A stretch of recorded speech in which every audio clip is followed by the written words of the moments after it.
L'année 2020 aura été riche en événements diplomatiques. Le mercredi 22 janvier 2020 à Rabat, les députés ont voté à l'unanimité 2 projets de loi à portée historique. Les nouvelles lois précisent en effet l'espace maritime naturel du royaume et rappellent la compétence juridique du Maroc sur ses eaux territoriales allant de Tanger à la Gouira.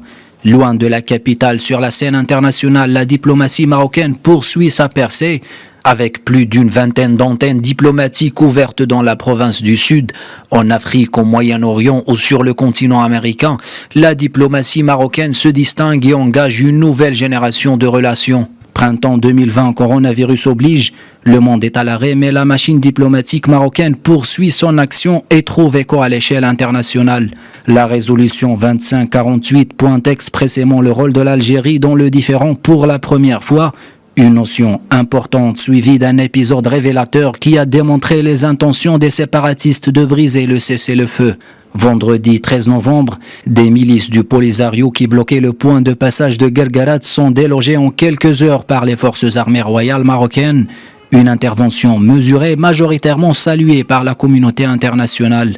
Le mois de décembre restera aussi et surtout marqué par l'annonce historique des États-Unis, une annonce qui a fait grincer les dents des ennemis de l'intégrité territoriale marocaine, en reconnaissant la souveraineté pleine et entière du royaume sur son Sahara et avec l'ouverture prochaine d'un consulat à Dakhla, Donald Trump ouvre un nouveau chapitre dans ce différend régional. Sur le terrain, les ouvertures de consulats dans les provinces du Sud s'enchaînent à un rythme soutenu.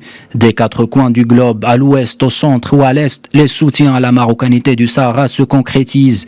États-Unis, Haïti, République démocratique du Congo ou encore Bahreïn ont manifesté leur soutien en œuvrant des représentations diplomatiques à l'Aïoun et Dakhla. Dernier en date, l'Égypte, au nord-est du continent, envisage à son tour de se joindre à la liste des pays ayant une antenne diplomatique dans le sud marocain.